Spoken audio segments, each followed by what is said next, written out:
So, Jen Beebe just called me. Um, I'm supposed to call her back. When she called me, I explained to her that I was using the bathroom and asked her if she could call me back in 5 minutes. She said that would be fine, and then she continued to talk to me. I don't want to talk to you while I'm urinating or defecating.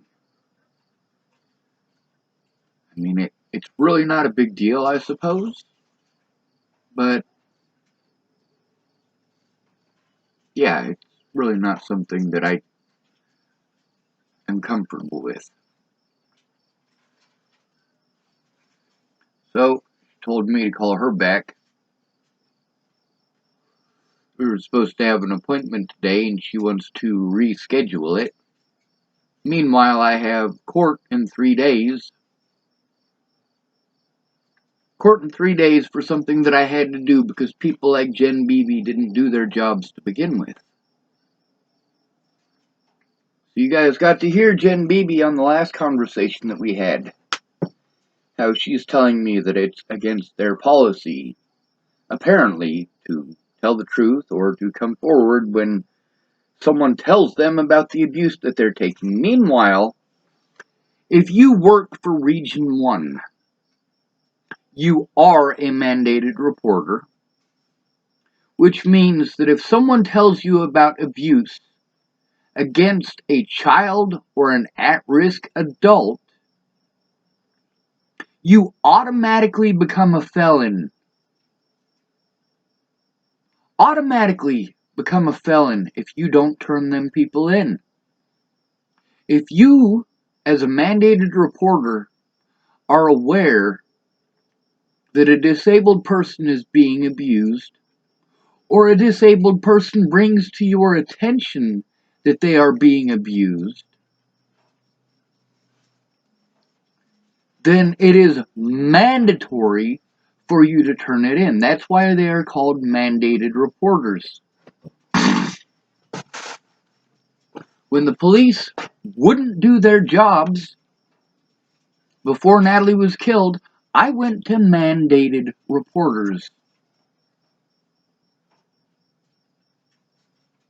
Now, those mandated reporters did not do their jobs.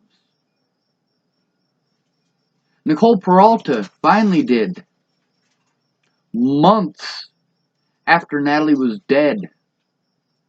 Months and months and months.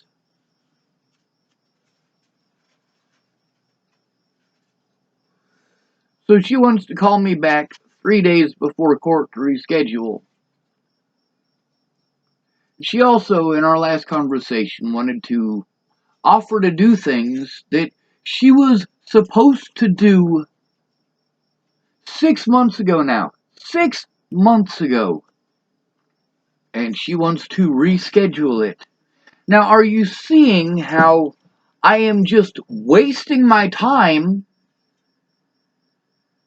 and getting fucked? Now, Region 1's unwritten rule, as she called it, is a fucking felony. If her bosses are telling her to commit felonies, then they need to be incarcerated as well. You ain't gonna win against the system unless you fight the whole system, because they work together. You ain't gonna win against the system unless you work together harder than they do. That doesn't mean bitching on Facebook. That means getting out there and doing the goddamn footwork.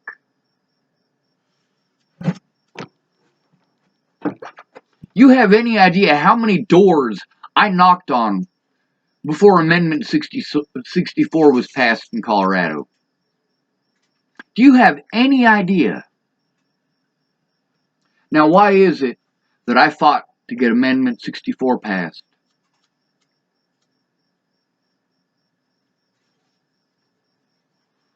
Because I grew up on government meds. Government meds that kill people, including many children.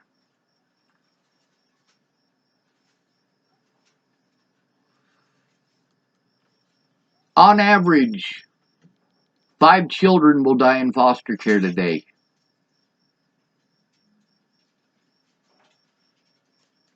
Some of those children are white, yeah. But does that mean that their lives don't matter? Some of those children are black. Does that mean their lives matter more? No, they don't matter to Black Lives Matter. Black Lives Matter is not reporting on any of those things. Black Lives Matter is not bitching, whining, moaning, and complaining about the missing and murdered indigenous women. Who is? Who is it that's fighting for our rights and not special rights? That's right, it's me. Am I the only one who is not so stupid or ignorant as to believe that if I pretend it's not happening to others, that magically makes it okay?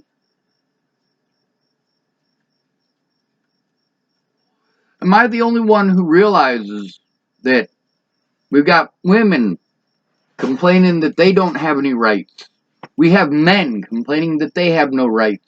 We have white people complaining that they have no rights. We have black people complaining they have no rights. The native people claiming they have no rights. Now, which people are these? Which race are these? It's not a race thing. They do these things to the poor people in these groups.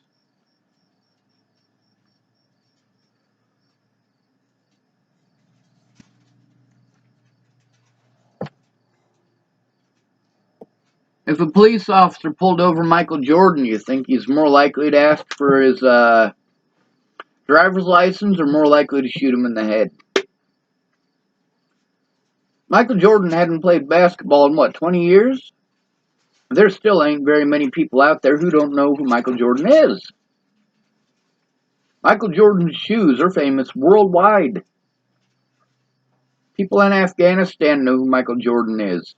People in Iraq know who Michael Jordan is. People in North fucking Korea know who Michael Jordan is. Why do they know who he is?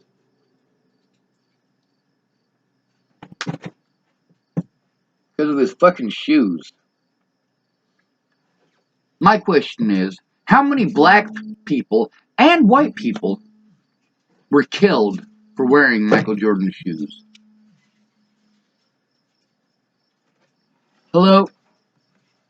Hey, Sean, it's Cindy. Good morning again. Hey, how you doing?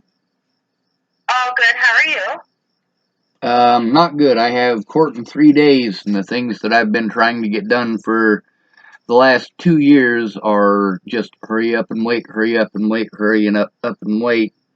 I've called literally thousands of phone numbers and made thousands of phone calls to places that are supposed to help, and none of these places have the services that the police or these other places that I've called tell me that they have. It's literally nobody's job. Okay.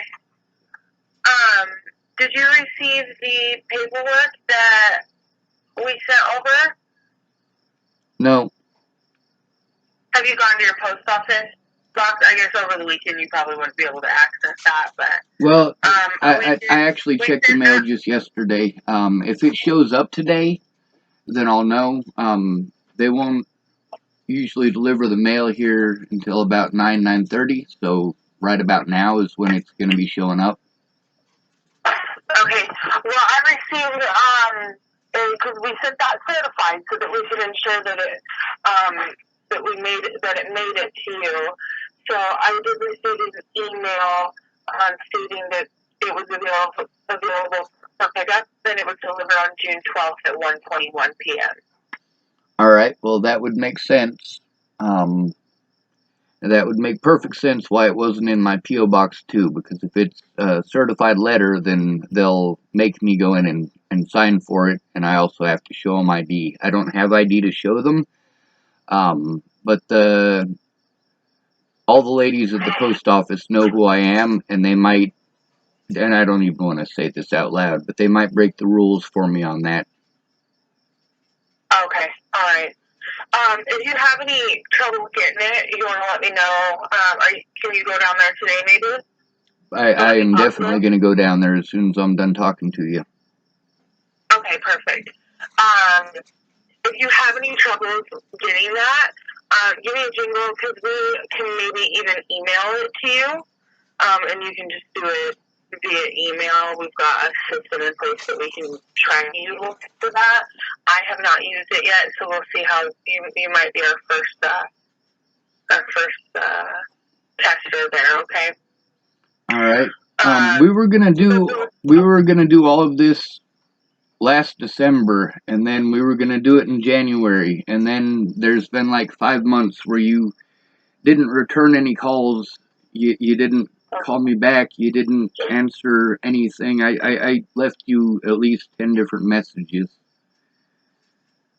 I have been severely screwed in that amount of time, and I've been trying to get that help. The thing is that with people saying that I'm not trying to get help because the help isn't showing up because it's taking months and months and months, and it's not just you, it's all of these different services. All of them have done that. And then when I go to court, they say, oh, well, he's not trying to get help. Like, no, I've been making phone calls for the last 5 months. It's not my fault that people aren't calling me back. Do you understand how that gets frustrating? Oh, go ahead.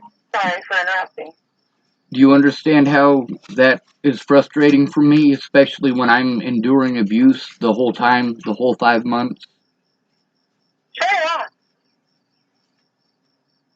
All right. Well, I'm glad for that because a lot of people, as soon as I say that, they start making the excuses of you should have done this and you should have done that, and the things they tell me I should have done are things that I was trying. And well, when they tag you with the tag of mentally ill, magically they don't have to do their jobs, and that's pretty much universal. It doesn't matter if you're in healthcare, if you're a police officer, if you're a therapist. That's the reason that people who have the mentally ill tag need a caseworker. Somebody who is a mandated reporter if they're going through abuse. Like what I went through just prior to when Natalie died, like I didn't have an actual caseworker who was doing their job. You weren't a part of this case until well after Natalie was already dead. Like that's when you came on board. In between when Tamara was my caseworker and when you came on board, I didn't have a caseworker. And with you not understanding autism the way that Tamara did, and with you also, obviously, with your reactions, you went through the system when you were younger and went through abuse as well. And that is very much where a lot of your reactions, especially down at the police station, came from. But at the same time, I understand that you took that as a challenge, as if I was challenging you. But at that point in time, I was scared shitless, and the police were covering up for their wrongdoings. They were threatening me and harassing me and intimidating me and trying to kick me out of Chapel, Nebraska because I stood up to them. And I really needed someone to help me stop the abuse. Okay. Okay. All right. And you said you have court when today? No, I have court on the 18th. The 18th. Okay. Perfect. Yep. Right. Well, part of the reason I was calling Sean though is because it appears that Jay and I have both double booked our appointments today.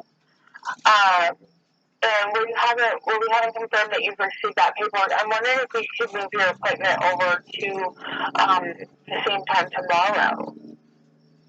That would give you an opportunity to go grab those papers and then look over them. And if you have any questions, then you and I can go over them tomorrow as well.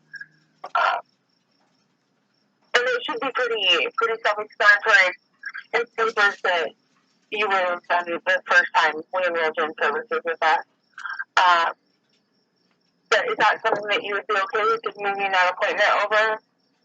Ma'am, I gotta get this done, so if you set me up an appointment for tomorrow and you don't make it, and then you set up an appointment for the next day and don't make it, every time that you set up an appointment, I'm going to make the time for it, no matter what. Whether it works out on your end or not, I'm going to make the time because I need the help. If I have to wait another 5 months... on our schedule tomorrow, all right. We will both be available at that time. All right. Also, I got a question for you. When I was in the jail in Scotts Bluff before Christmas last year, you said that you were going to write some of that stuff down. Did you ever get it written down? You write some of what stuff down?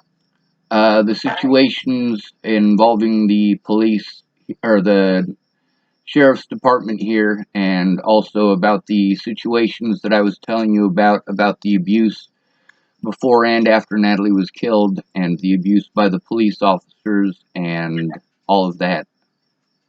Okay.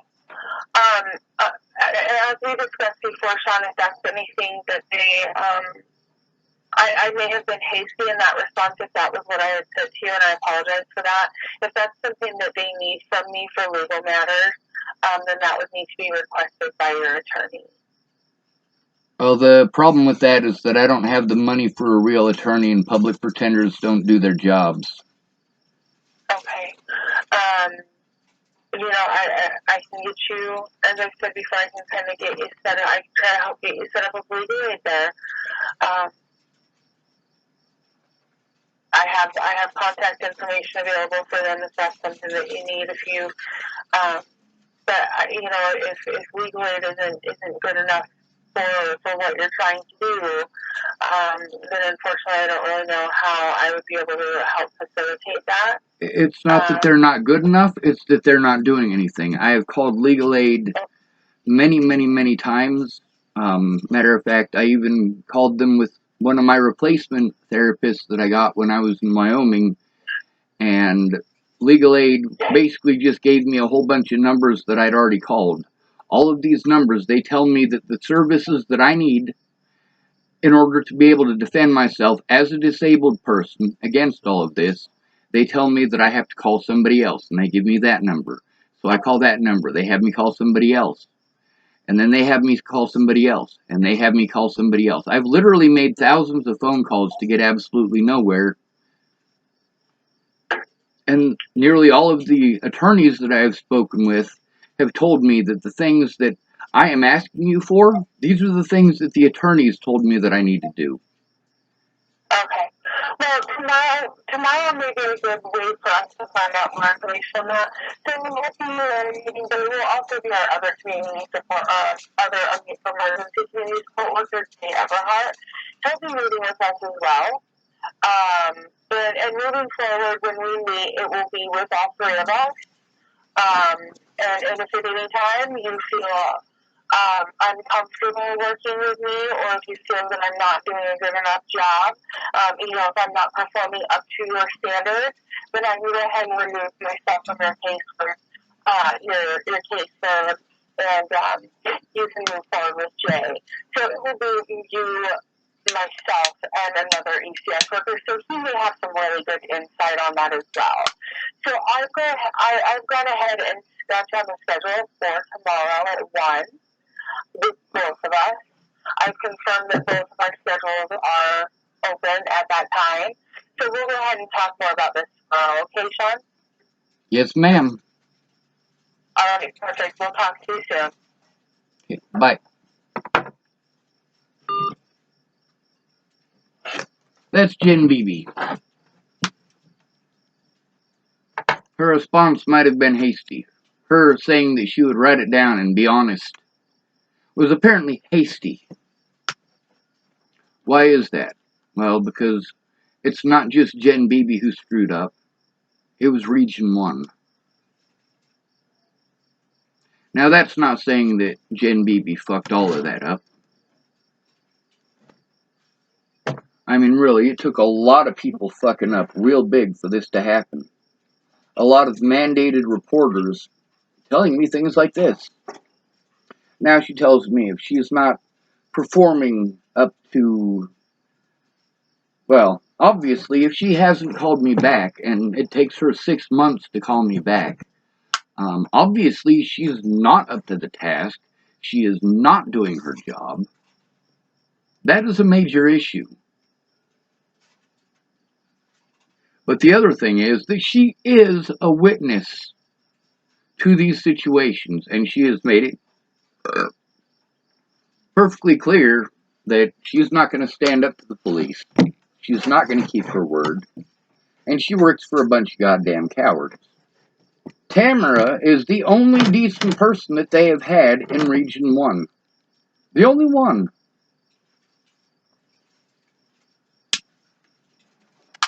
Why am I willing to work with this woman who has continually failed at actually doing her job? Because I don't have much choice. I need, first of all, to stay in contact with this woman because she is a witness.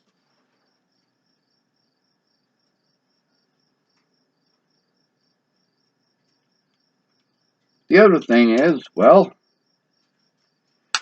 she was supposed to be apparently investigated before she called me back, according to her boss. But whoever did the investigation never bothered to get a hold of me and ask me anything about the situation. So how can you actually investigate that situation if you never took a report from me? If your investigator never took a report from me? Oh yeah, we investigated ourselves and decided we didn't do anything wrong. No, Region 1, everybody who works on your staff is a mandated reporter. If I was to tell Jen Beebe on the phone right there that I was molested by one of the sheriffs here in town, now mind you, I was not molested by any of the sheriffs here in town. However, if I was to say that to Jen Beebe, by law, as a mandated reporter, she would have to turn it in. But has she? Matter of fact, we have enough evidence between this phone call, the last phone call, and the last 5 months to put Jen Beebe in prison. Prison, not jail, not a fine, not a slap on the wrist, not probation. Prison. Actual prison. Now I'm going to tell you something. Y'all may think that men's prisons are nasty and terrible and rotten and wrong, and truly they are.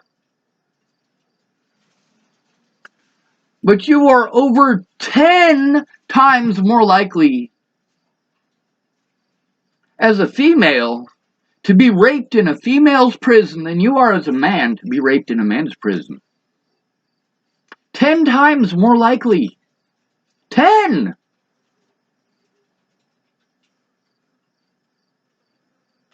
That means for every man in a male's prison who uses another man's butthole for a vagina against his will, there are 10 females in a female prison who are being raped by females in a female prison. You guys want to talk about how nasty it is, how terrible men are, how we only think with our penises.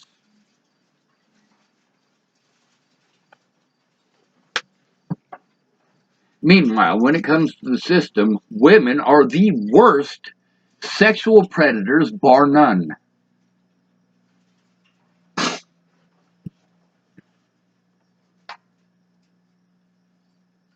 If a female teacher has sex with an underage student, it's treated entirely different than if a male teacher has sex with a female student.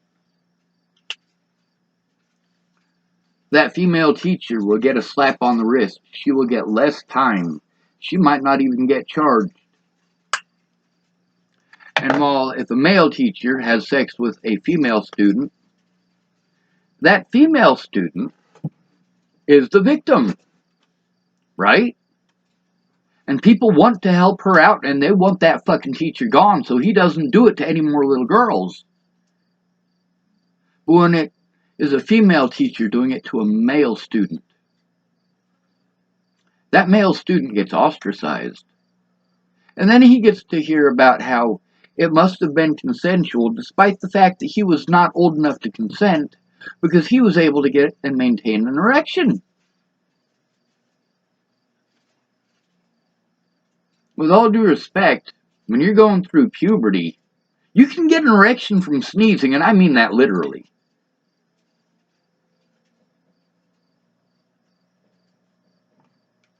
You can get an erection while you're going through puberty just from your underwear rubbing you weird. You don't have to be thinking about sex to have an erection. Matter of fact, y'all heard morning wood, right?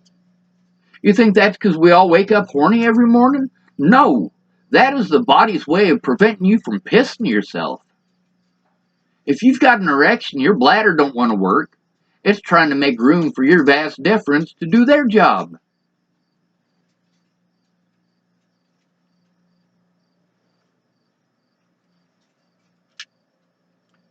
Jen Beebe is a female, so obviously she will get leniency if she is charged with the crimes that she committed, which she won't be.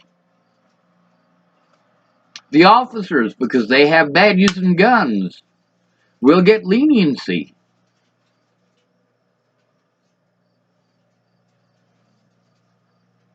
Danica Garner, and Rochelle Shelley Campbell, and Alicia Bollinger are female. They will get leniency. Officer Waylon Lolatai, for the crimes that he committed against myself and at least 6 other individuals on camera. This isn't even counting the stuff that he wasn't caught doing. This is just the stuff that he was busted doing.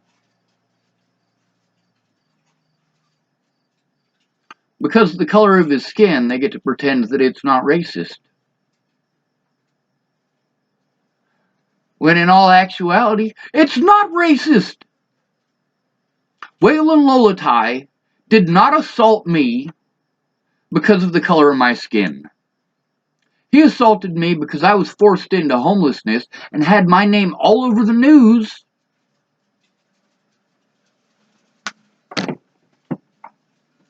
And he saw this as a way to vindicate the fucked up situation that he perpetrated as a predator against an unarmed inmate who was not being physical towards him. He should have never been allowed to touch a gun or a badge again in his life after that assault in Denver. But instead, they hired him on in Boulder County. Why? Because Boulder County hires exclusively those kind of officers for a reason. It's so that when they see a homeless person, they can do what it is that they did to Zayd Atkinson, who, oops, he wasn't homeless. They see dreads and dirty clothes and a guy picking up garbage. That is, right there, that is the image of homeless people in Boulder. Most of the homeless people that I know have tickets for littering because they picked up trash. Because they cleaned up garbage, they got littering tickets. Also, Zayd Atkinson, had he been an actual homeless person, they would have done to him exactly what they did to Sammy Leon Lawrence IV, Michelle Rodriguez, myself, and at least 3 other individuals. Now, you consider that he assaulted 7 people, Officer Waylon Lolatai did, in Boulder County. He assaulted 7 different people in a year. And the only 3 that anybody gives a shit about are the 3 minorities. The 3 white people apparently must have it coming because we're white.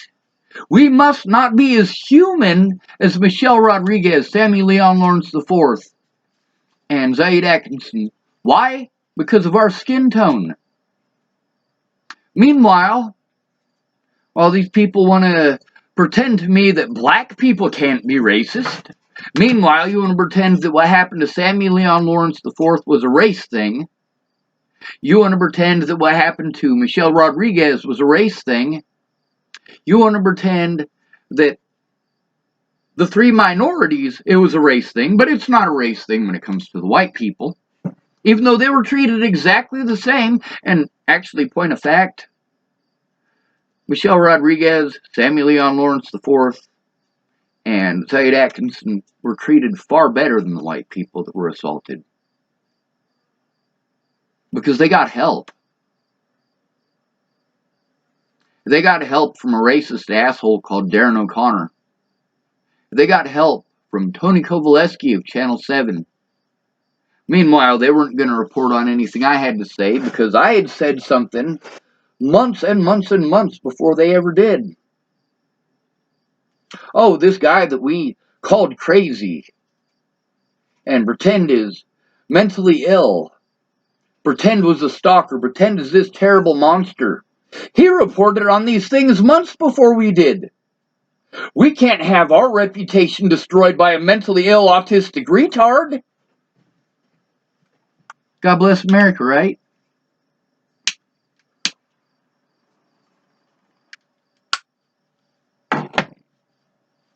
And no, it's not a crack pipe. I take my tobacco here. I put it in the pipe. This is because I keep running out of money for cigarettes. Now, I just bought a pack of cigarettes. I got $3 to last me the rest of the month. And that's fine. It really is. Look what I have, you know? I have now more than I've ever had in my adult life.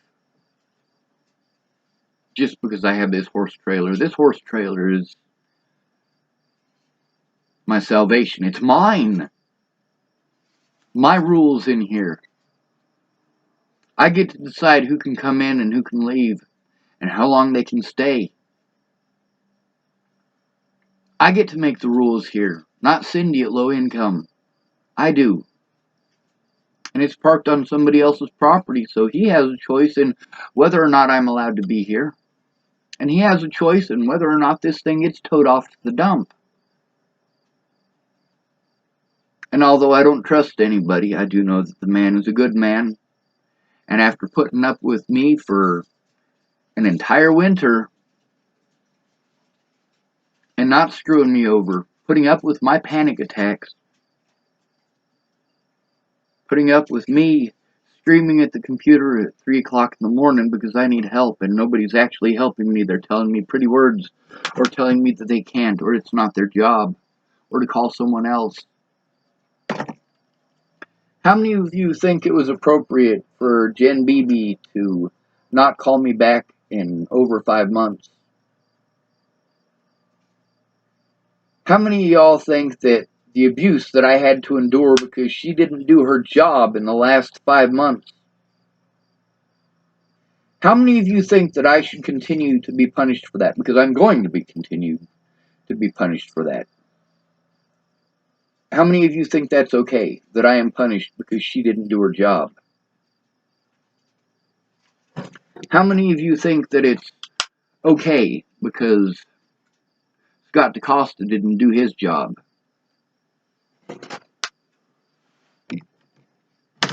It's pretty obvious that what Jen Beebe's boss said in that conversation between me and her on the phone about investigating Jen Beebe was complete bullshit. Her boss is protecting her because her boss knows that what Jen Beebe did is wrong. That's why she's trying to hush Jen Beebe up. Because if Jen Beebe had actually kept her word and written out that report, well, she'd have got in trouble because she broke the law as a mandated reporter. Nicole Peralta, for over a year before Natalie died, she was my therapist. Over a year. Now, there was like a month and a half after Tamara left that I didn't have a caseworker. And I finally got it set up and worked out so that I could go to Colorado, which is important. These people, Tamara and Nicole Peralta, because Karuna Counseling and Region 1 work together. You have to do the counseling thing to get the help from Region 1.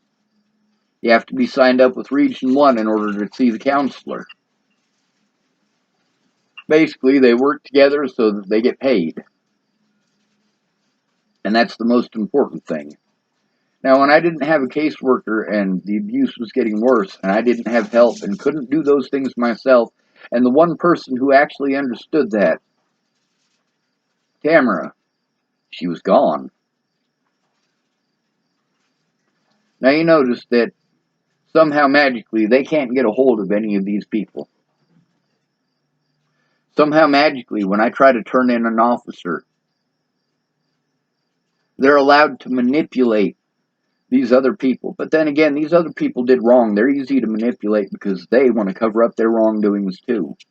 Jen Beebe is a mandated reporter. It doesn't matter if you were assaulted by your mom, by your dad, by your uncle, by your neighbor, by a white kid, by a black kid, or by a police officer. It doesn't matter. Abuse against a physically or mentally disabled adult is punishable by up to 20 years in prison.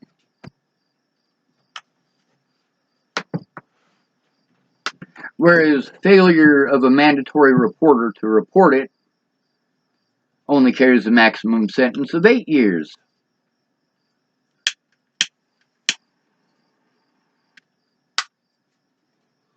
And I believe that in this state, because I looked that up for a different state, I believe in this state that it's even less than that. Now me, the way that I look at it, if these people tell the truth and come forward, then they shouldn't be punished. It's understandable why they were afraid. But I also understand why it is that they're not coming forward.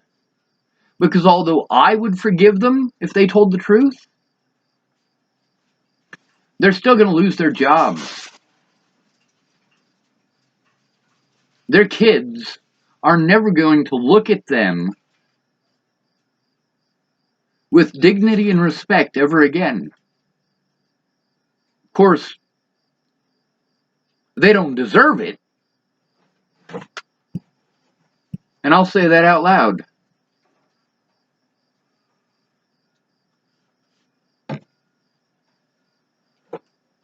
You think that I should let Jared Hahn get away with what he did because he's got children? Hell no. If a white police officer murders a black man, but that officer has children, should he get away with murdering that black man? Should he be able to manipulate the system by using his children? Oh, poor me. What'll my children ever do without me?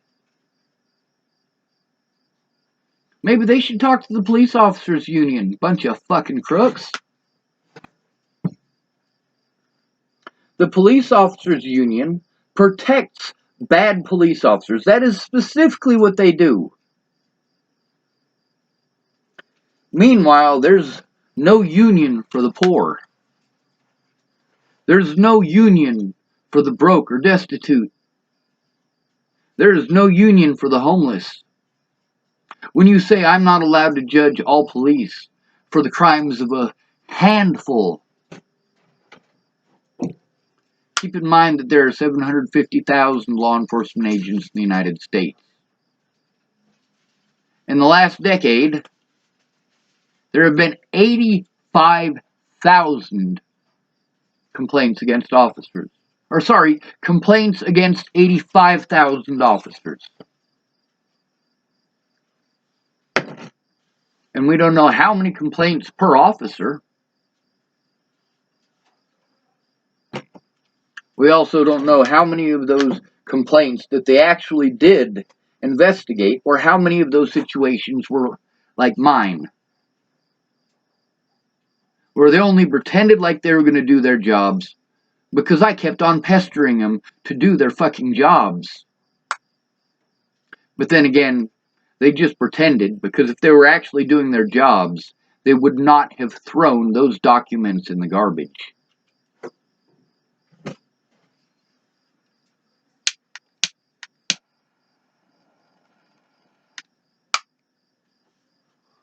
No, I don't want to work with Jen Beebe. However, she is a key witness. Also, who else am I going to go to? You have any idea how frustrating it is for me to have to start over? Start over from scratch. A lot of the things that you guys keep yelling at me, you need to do this and you need to do that, which you're not paying attention to, especially you newcomers, because you don't know. And I'm trying not to get frustrated with you because you're newcomers to this. But the fact is that the things that you guys keep telling me that I need to do, as if I had never thought of that, I was doing all of those things before Natalie was killed. And then Natalie was killed and I had to start over from scratch. And I have had to start over from scratch over 30 times since then.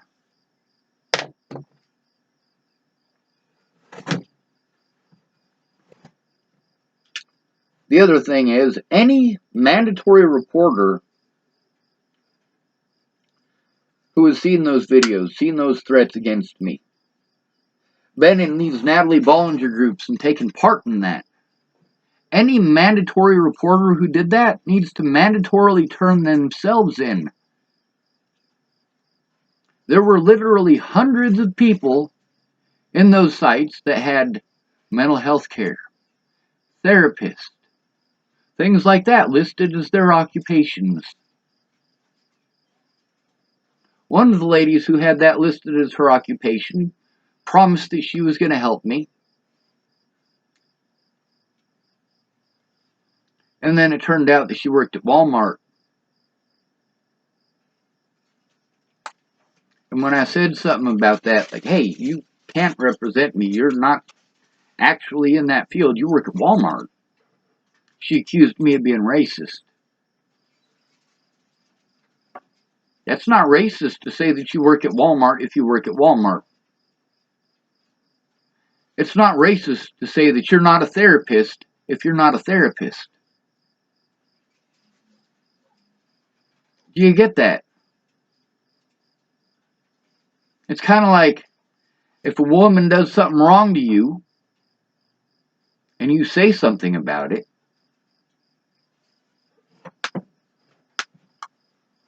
I don't even want to finish that. I don't.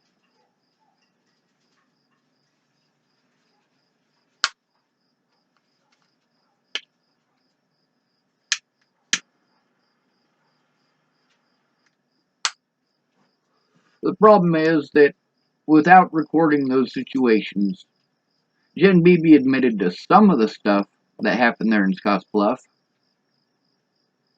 Kinda, sorta.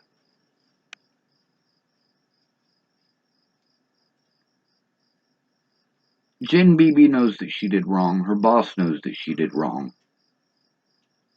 They know that I'm in a fucking hard spot.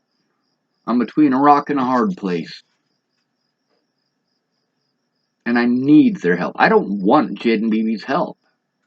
I don't believe that she's actually going to help, because without her telling the truth about these situations, the rest of it is just wasted time and resources. 5 months of wasted time and resources just at this stint for a situation that she was supposed to help me with in 2018. And here it is, 2020.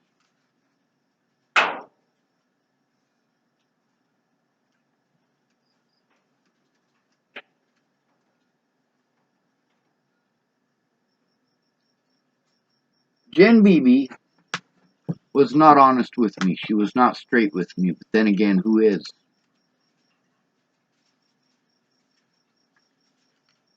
At least she finally called me back. Now I'm under a severe amount of stress. The closer it gets to my court date, the more stressed I am, and the less I can function. And the less chance that I have of getting an honest court date. I need help with that paperwork.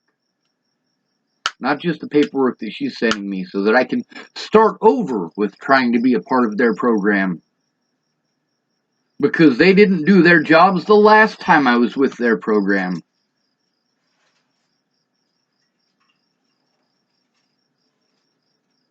And then by hiding their crimes, mind you, yes, Jen Beebe does deserve prison. She does belong in prison as far as the letter of the law goes. But is anybody going to investigate that? I've got conversations between me and Jen Beebe, conversations between me and at least one of her bosses, possibly two. Tamara, one of my key witnesses, they can't get a hold of her. And then the predators that I was trying to turn in when the Dual County Sheriff's Department manipulated Jen Beebe into having me sent to Scottsbluff. Jen Beebe claimed that she didn't have me sent to Scottsbluff. You're full of shit, Jen Beebe. I was there.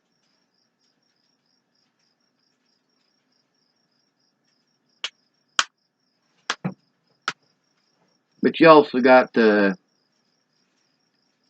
in the last conversation with Jen Beebe before this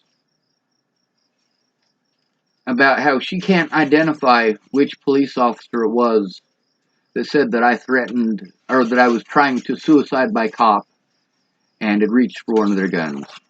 Jen Beebe said she couldn't remember. She didn't know. But then you listen to the conversations with Scott DaCosta. He claims that that never happened. Claimed that I never reached for one of their guns and never tried to suicide by cop.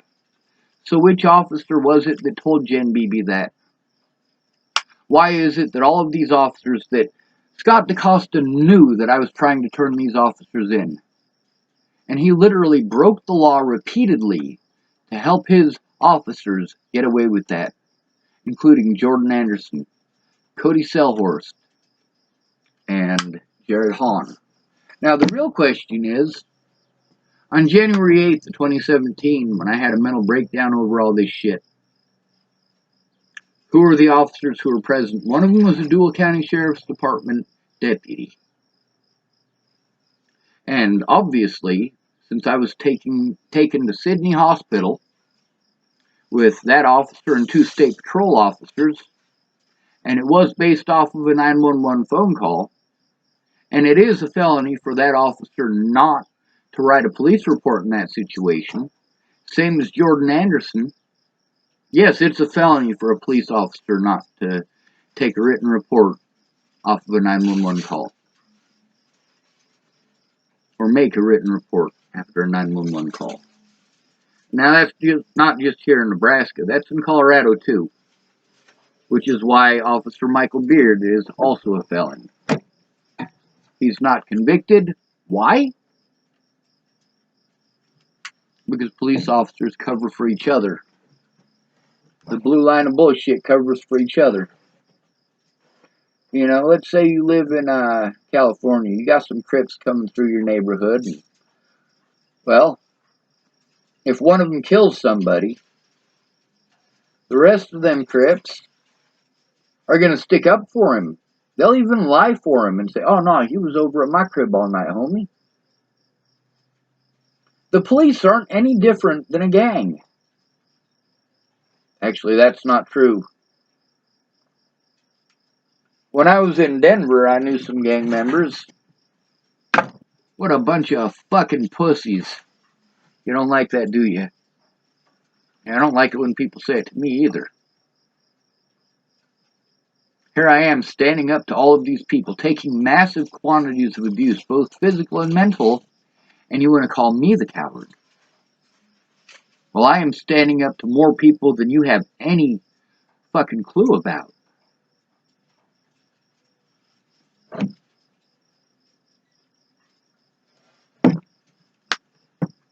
One thing those of you who are now on my Facebook can do is you can go back all the way to 2012 when I first started that Facebook.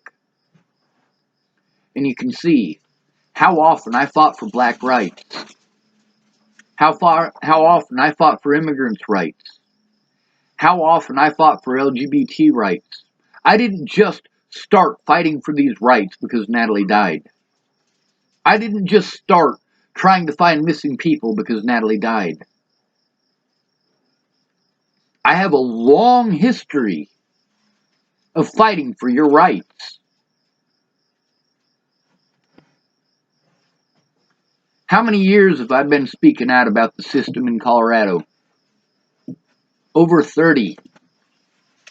I'm 39 years old now. I've been speaking out since I was 7. What now, bitches? And the things that I spoke out about since I was 7, I continue to speak out about when I got my Facebook. I never stopped. And I never told black people they got to go to the back of the bus. I never told Native people they need to go to the back of the bus. I never told women they need to go to the back of the bus.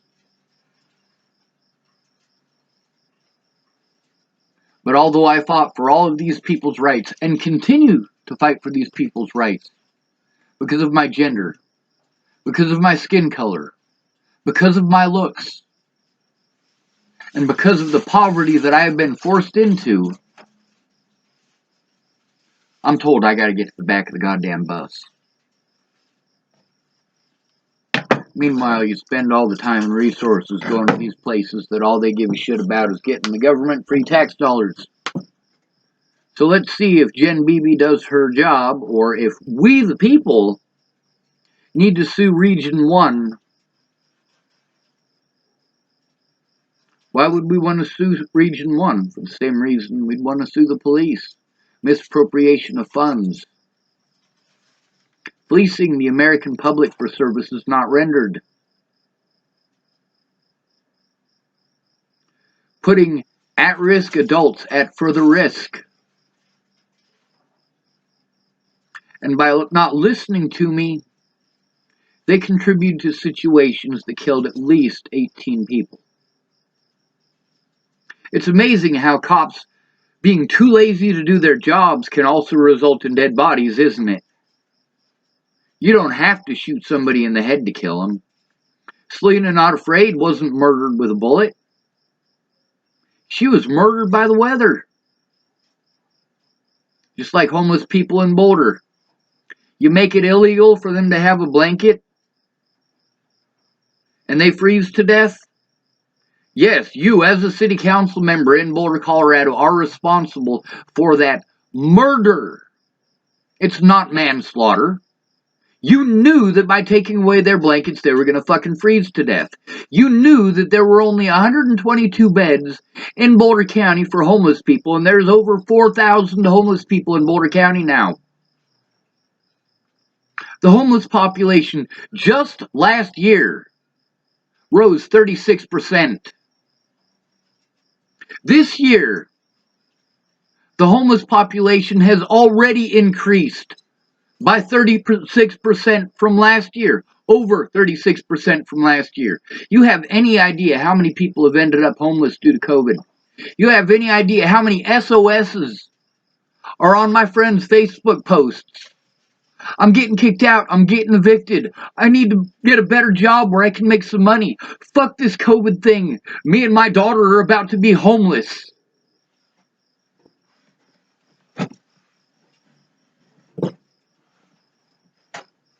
Meanwhile, because the cops didn't shoot me, because they choose to torture me instead, it must not be that bad. I got a question for you. Now, if you're black, I especially want you to answer this question. To be racist? No, because people actually want to hear what black people have to say right now. That includes me. Let's say you can either freeze to death slowly over the next 16 hours, or you can get shot in the head in 16 hours by a police officer. Or really by anyone. It doesn't have to be a police officer. And this question isn't just for black people. It is for everyone. Those are your two choices. Freeze to death or get shot in the head. Which one are you going to choose? Based on your answers, I'm going to be able to tell which ones of you have almost frozen to death and which ones of you haven't.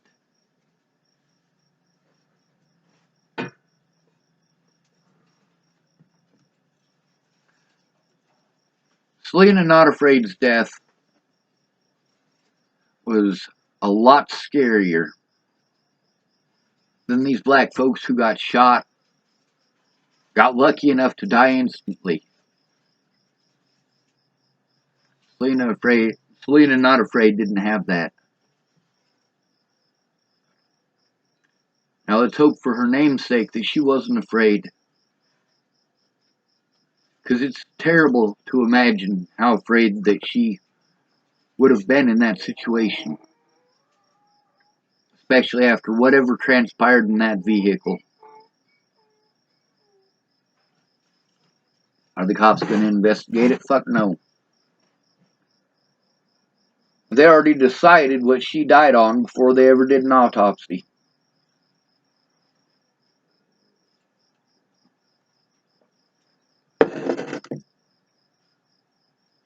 You could ask Chris Stegeman what it's like to get close to freezing to death. He was there that night with me. That wasn't the only night for me, it's just the only night for him that ever happened. For me, I've had hundreds of nights like that.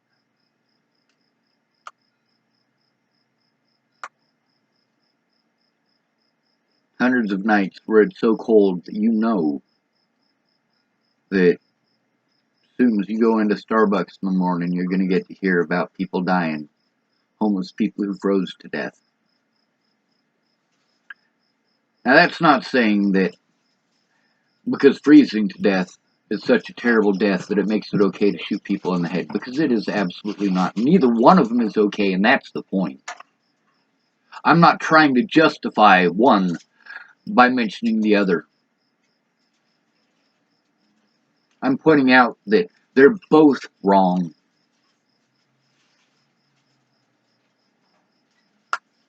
But at least one of those deaths is clean, and because it's clean, it's humane. You know what a soldier's death is, right? A soldier's death is, of course, it's regional and depending on what portion of history, but a soldier's death is a very specific death. A soldier's death in ancient Rome was the end of a gladius in between the Atlas and the Axis. Those are your top two cervical vertebrae.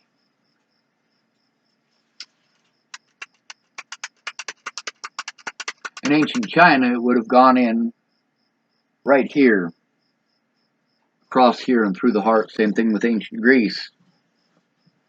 And in ancient Japan, they would sever your head and attempt to leave just a little flap of skin to make sure that your head was still, well, basically so that it didn't roll across the ground in an unsightly fashion.